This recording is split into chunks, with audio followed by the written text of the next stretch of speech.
Hello and welcome back to Inside Piano video tutorials. As usual, on this video we're going to answer some of the questions posed by you guys in our comments section. I've got requests for a video on how to improvise jazz piano, Fravier's Kaiser wants to know about piano broken chords, and Eliezer Perez wants to know about piano improvisation in minor chords. First of all, it's very important that we understand that improvisation is different in every music style. Rock, jazz, country, blues. They're all different languages. They might have their similarities, but even within one style there are different improvisation dialects. On this video, we're going to talk about how to improvise jazz piano using the Bebop Scale and the Jazz Melodic Minor Scale. And we'll also include the use of broken chords in jazz improvisation. Jazz improvisation is the big elephant, and it would obviously take way more than one video to go deep in the subject. But let's take the most common chord progression in jazz, which is the 2-5-1, and use it to illustrate the concept. Let's take it from the F major key. The 2-5-1 on the F major scale consists of a 2 minor 7 chord, in this case G minor 7, followed by a dominant C7, and resolving to the first major 7, in this case F major 7. To improvise fluently, we need to simplify. We need to find commonalities and take advantage of them. The first thing we'll notice when playing the scales of this chord progression is that the scales of these chords share the same notes. The G minor Dorian scale share the same notes of the C7 Mixolydian scale, which shares the same notes of the F major scale. Because all of these scales share the same notes at their fundamental level, they're interchangeable with each other. But here is a problem I found on a lot of piano video tutorials on YouTube attempting to answer this question. And the problem is that they use the Mixolydian scale as the basis of jazz improvisation, and they mumble their way up and down this scale.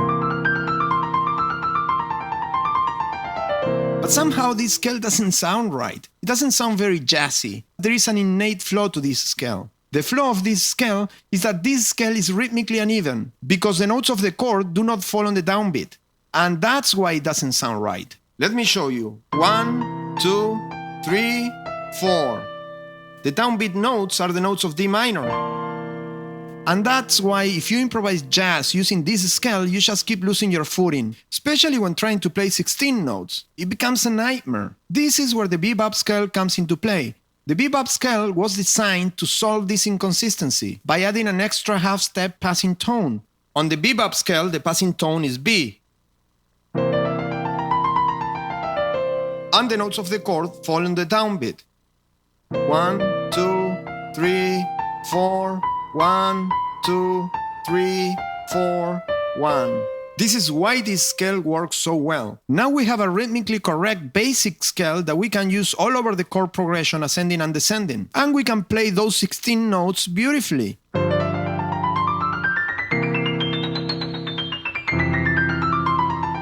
Our fingers just fall into place by themselves. And then there is the minor scale. Unless you happen to be playing on the Dorian mode, this scale will not be very helpful, because it also has rhythmic inconsistencies.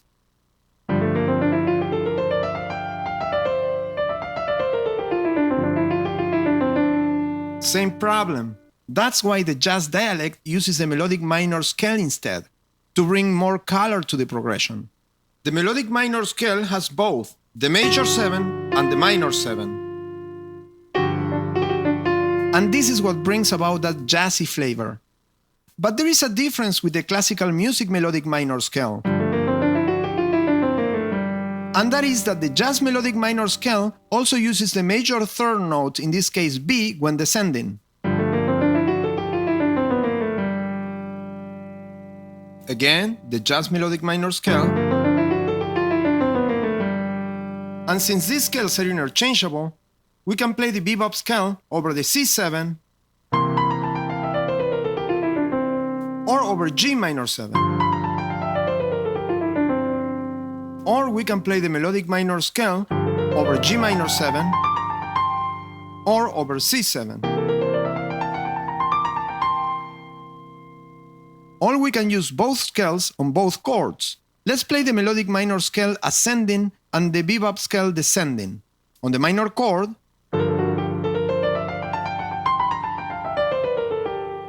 and on the dominant chord. So that's that. We went from playing this to this.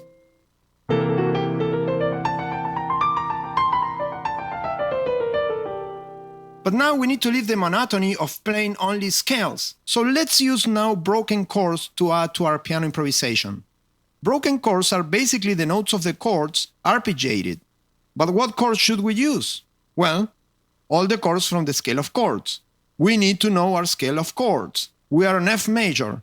So what is the major scale of chords? First major 7, second minor 7, third minor 7, 4 major 7, 5 dominant, 6 minor 7, and 7 minor 7 flat 5. And this is another commonality, because the three chords, the 2 minor 7, 5 7, and first major 7 all share the same scale of chords. So we can play them from F and it would be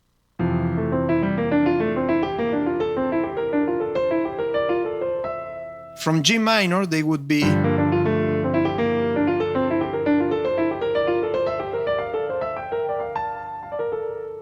and for C7,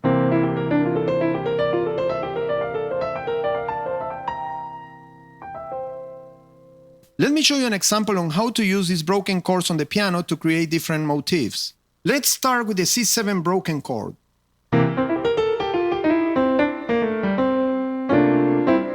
D minor, D minor 7, E minor 7 flat 5, F major 7, G minor 7, A minor 7 and B flat major 7.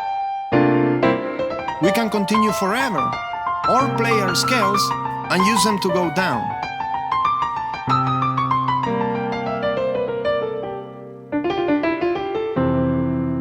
So what happened here?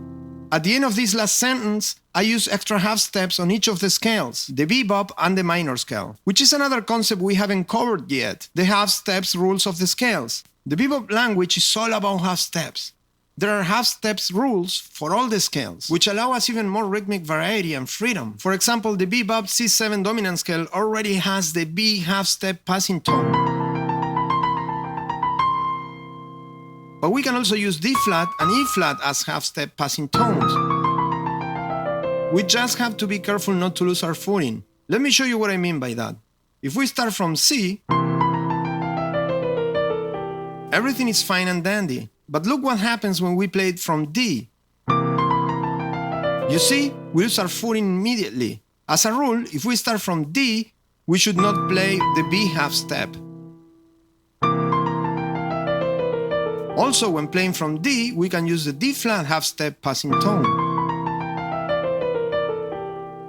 Also, when playing from E, we can play the B half step, or we can play the E flat half step passing tone, as well of all the others. But let's say, for the sake of argument, that we start from D and use the B passing tone anyway, and lose our footing. This happens because the notes of the chord are flipped to the weak part of the beat. 1, 2, 3, 4, 1, 2. But even so, we can get our footing back in the octave below.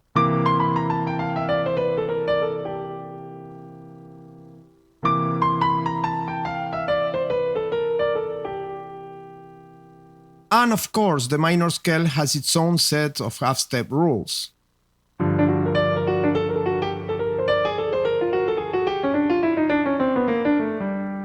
And since the scales are interchangeable, we can use both scales with their half steps on either chord.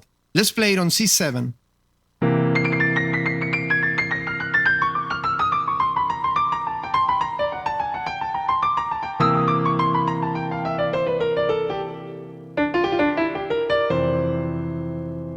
Thank you for watching. If you like the video, give us a thumbs up. Please subscribe, leave us a comment, and I'll see you on the next video.